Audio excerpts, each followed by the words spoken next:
empezar. Buenas tardes, mi nombre es Elijoana Meléndez Moguea, estudiante de Regencia en Farmacia. Mi grupo está conformado por María Angélica Carrillo, Dayana Riqueme, Karen Dayana Costa y mi persona Elijoana. Somos del grupo número 13. El tema es aplicación de la normatividad farmacéutica. La pregunta que me tocó es la número 1. ¿Cuáles son las situaciones, problemas que se identifican en el caso planteado? Semejanzas. No se le brindó la información y la atención adecuada al paciente al momento de él diligenciar el medicamento prescrito por su médico. Diferencias. Falta de información e irresponsabilidad del regente en farmacia que no tuvo el cuidado con el mantenimiento y tratamiento del medicamento.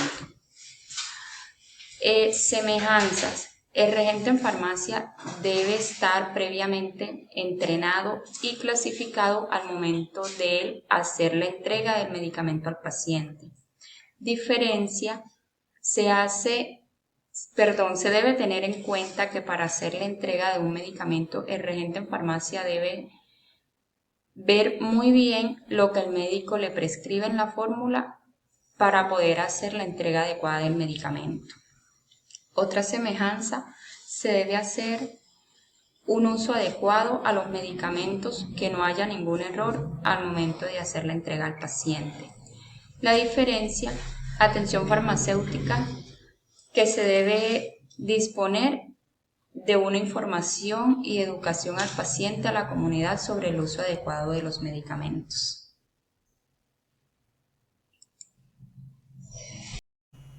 Buenas tardes, soy María Angélica Carrillo Lora, estudiante de la Universidad Nacional Abierta y a Distancia. Estoy en el curso de legislación farmacéutica en el grupo 13. Vengo a hablarles sobre lo que es un tema de un estudio de caso. En la actividad me tocó la pregunta número 2. ¿Cuáles son las posibles causas por las que pueden presentar cada una de las situaciones problemas? Esto habla de un tema de una farmacia. Aquí está mi explicación, como pueden ver mi nombre. La pregunta a la cual le voy a dar respuesta, vamos a hablar un poco sobre las semejanzas del estudio de caso, de la respuesta de cada compañero. Teniendo en cuenta los aportes de cada compañero, las semejanzas que resultaron de este estudio de caso son las siguientes. Toda era con relación al servicio farmacéutico. Seleccionar más personas capacitadas en empatía, en la atención al cliente, de acuerdo al decreto 780 del 2016. En el artículo 2, 5, 3, 18, en este caso el regente de farmacia es el mejor cuidador para el usuario y el paciente, con el fin de promover la confianza y empatía por esa persona que necesita un servicio. Pero las diferencias son: el administrador de la farmacia debe comparar los medicamentos recetados, los medicamentos dispensados para ambulatorios y los medicamentos dispensados para hospitalarios, para evitar posibles errores en la dispensación. Algún decreto como el número 180 del 2016, en el artículo 5, 2, 5, 3, 8 y 15, en el punto 5, de acuerdo con la norma 1403 del 2007, se debe utilizar el método de inventario. La respuesta definitiva consolidada, situación 3. En este caso es importante tener en cuenta los procesos generales que se debe llevar a cabo en la institución, ya que si tal vez se hubiese llevado el adecuado control de los medicamentos, no se hubiera presentado esta situación. Además, que el hecho de que el medicamento se demore en llegar, ya no se le está brindando un buen servicio al paciente, porque infección seguirá avanzando y probablemente su condición de salud empeorará la falla de dicho fármaco. Este ha sido el aporte a mi actividad. Muchas gracias. Cordial saludo, mi nombre es Dayana Riquelme y estoy encargada de socializar la pregunta número 3. ¿Cuáles son las posibles soluciones que se pueden plantear para cada una de las situaciones problemas? Entre las semejanzas estuvieron las siguientes respuestas, que se debe elegir personas mejor capacitadas que posean empatía al momento de atender a los clientes, de acuerdo al decreto 780 de 2016 en el artículo 2, 5, 3, 10 y 8, en este caso regente de farmacia, que preste la mejor de las atenciones a los usuarios y pacientes con el fin de promover la confianza y la empatía con la persona que está requiriendo de su servicio. También que para mantener un buen estado de los medicamentos es necesario realizar un mantenimiento a la infraestructura y medios de ventilación e iluminación para evitar percances en el futuro, limitando las áreas de trabajo y cumpliendo con los procesos de almacenamiento de los medicamentos de acuerdo a la resolución 1403 de 2007 en el artículo 4. Dentro de las diferencias encontramos que de acuerdo a la resolución 1403 del 2007 se debe realizar la aplicación de métodos de inventario que aseguren la rotación adecuada de los medicamentos y dispositivos médicos y apoyen la planificación de las adquisiciones. La respuesta final.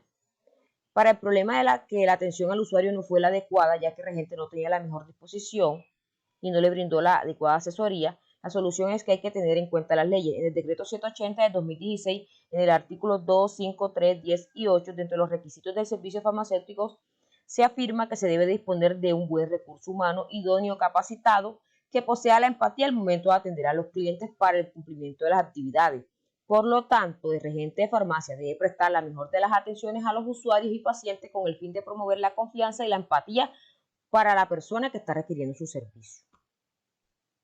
Dentro del problema que se entregó el medicamento que no era el adecuado, es decir, se entregó cefradina 500 miligramos en vez de cefalexina 500 miligramos, la solución es que de acuerdo al decreto 780 de 2016, en el artículo 2, 5, 3, 10 y 15 en el ítem 5, las características de la prescripción, el regente debe realizar una confrontación entre el medicamento prescrito y el medicamento dispensado, para con ello evitar posibles errores en la entrega.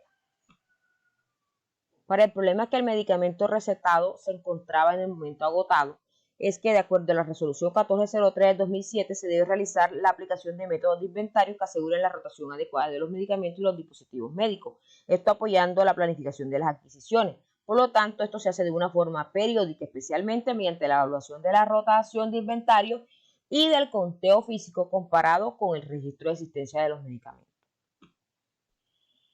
Para el problema que cuando el cliente vuelve el medicamento se encuentra en un estado húmedo, pues la caja no estaba en mejor estado. La solución es que de acuerdo a la resolución 1403 del 2007, en el artículo 4, ítem 2, se debe garantizar la conservación de la calidad, en donde el servicio farmacéutico dispondrá de mecanismos y realizará las acciones que permitan conservar pues, la calidad de los medicamentos y dispositivos médicos que estén a su cargo, y esto ofrecerá una mejor información para que se conserve una vez que esté dispensado el medicamento. Para el problema que el regente de farmacia no le brindó la asesoría farmacológica en cuanto a la dosificación prescrita por el médico tratante, indicándole que él mismo mirara la receta médica, la solución es que hay que tener en cuenta los decretos y las leyes. El decreto 780 de 2016 define que la atención farmacéutica es la asistencia a un paciente o grupo de pacientes por parte del químico farmacéutico o regente de farmacia, haciéndole seguimiento del tratamiento farmacoterapéutico. Es decir, el regente de farmacia está en la obligación de brindar la mejor asesoría y las indicaciones prescritas por el médico, proporcionando un confort a los clientes por medio de la transparencia y profesionalismo y el buen trato. Muchas gracias. Mi nombre es Carol Rodríguez y voy a dar respuesta a la pregunta número 4 asignada por la moderadora. Genera una conclusión para cada una de las situaciones problema. En las semejanzas encontramos que dentro de los principios en el servicio farmacéutico que estipula el decreto 1403 del 2007, en el artículo 4 encontramos la humanización, en donde el servicio farmacéutico debe centrar su interés en el ser humano. También que es importante mantener con unas condiciones de sanidad y una buena infraestructura que permita la realización óptima de las actividades que se realicen dentro del establecimiento. Garantizar la calidad de medicamentos e implementos médicos es de suma importancia, por lo cual es bien visto los controles de calidad para garantizarle al cliente o paciente un medicamento en óptimas condiciones. También encontramos que de acuerdo al decreto 1403 en el artículo 5, encontramos las funciones de un regente de farmacia. Una de las principales es la atención farmacéutica, es aquella que se le debe brindar al paciente de manera clara y precisa sobre los medicamentos y dispositivos médicos. En las diferencias encontramos que dentro del proceso de dispensación del medicamento se debe siempre verificar que la fórmula médica prescrita cuente con los requerimientos que exige la norma y a su vez se debe realizar la confrontación sobre lo que dice la fórmula médica y lo que se le va a entregar al paciente para así evitar errores en la entrega. También es importante que se evite almacenar y organizar los medicamentos LASA unos muy cerca de los otros. De acuerdo al decreto 1403 del 2007, se deben realizar inventarios de los medicamentos de forma más frecuente para evitar y mantener el debido control, evitar retrasos en los pedidos. Y como conclusión, podemos decir que dentro del servicio farmacéutico y del rol del regente de farmacia debe existir esa humanización hacia el servicio que se va a brindar a los pacientes. Se debe siempre verificar la fórmula médica, lo que se le va a entregar, que todo concuerde, que llegue al paciente en excelentes condiciones y que cada vez que se haga una recepción se debe verificar la caja del medicamento, que nada venga averiado para garantizar la salud de la persona que lo recibe. Gracias. Buenas, reciban un cordial saludo. Mi nombre es Karen Dayana Costa Arias y la pregunta que me correspondió fue la número 5, que dice, describa el nombre y la fecha de las normas que se utilizaron para resolver cada una de las situaciones problema. Dentro de las semejanzas podemos encontrar que mis compañeras y yo coincidimos en que los nombres y fechas de las normas que se utilizaron son la de la resolución de 1403 del 2007, expedida el 14 de mayo, la resolución 3100 del 2019, expedida el 29 de noviembre, y el decreto 780 del 2016, expedido el 6 de mayo. En este no se hubo diferencias, ya que todas coincidimos en lo mismo. Así que por consiguiente la respuesta definitiva consolidada sería que el nombre y la fecha de las normas que se utilizaron fue Resolución 1403 del 2007 del 14 de mayo, Decreto 780 del 2016 del 6 de mayo y la Resolución 3100 del 2019 del 29 de noviembre. Muchas gracias.